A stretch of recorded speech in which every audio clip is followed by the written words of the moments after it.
एक सेठ से लक्ष्मी जी रूठ गई। जाते हुए बोली, मैं यहाँ से जा रही हूँ, अब मेरी जगह नुकसान आएगा, तैयार रहना, और अगर तुम जाते जाते मुझसे कुछ मांगना चाहते हो तो बोलो।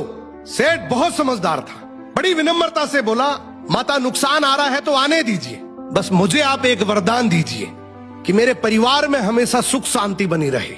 लक्ष्मी जी मुस्कुराई, तथास्तु कहा और वहां से चली गई। अब उस सेठ की 4 बहुएं थी। कुछ दिनों बाद सबसे छोटी बहू खिचड़ी बना रही थी। उसने खिचड़ी में नमक डाला और अपने काम में व्यस्त हो गई।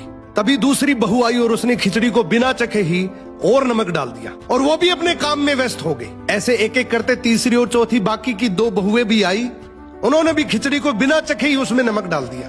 अब रात को सबसे पहले सेठ खाना खाने बैठा। जैसे ही उसने खिचड़ी का 1 चम्मच लिया, उसे महसूस हो गया कि इसमें बहुत ज्यादा नमक है, और सेठ जी तुरंत समझ गए कि नुकसान आ चुका है। किसी से कुछ नहीं कहा, चुपचाप खिचड़ी खाई और चला गया। अब सेठ के बाद खाना खाने की बारी आई सबसे बड़े बेटे की। बेटे ने खिचड़ी का 1 निवाला लिया। उसने परिवार वालों से पूछा, पिताजी ने खाना खा लिया? उन्होंने कुछ कहा?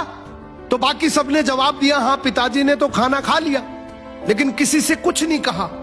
तो बड़े बेटे ने भी चुपचाप खिचड़ी खाई और चला गया। ऐसे ही करके परिवार के बाकी सारे सदस्य एक एक करके आए, अपने से पहले वालों के बारे में पूछा, कुछ नहीं कहा, चुपचाप खिचड़ी खाई और चले गए। अब रात को सेठ जी सो रहे थे, सपने में नुकसान आया और हाथ जोड़कर बोला, भाई मैं यहां से जा रहा हूं, मैं यहां नहीं रह सकता। तो सेठ जी ने पूछा, क्यों, क्या हो गया? नुकसान बोला, तुम सबने मिलकर 1 किलो नमक खा लिया, पर मजाल है कोई किसी पर नहीं चिल्लाया, किसी ने गुस्सा नहीं किया, सब शांत रहे।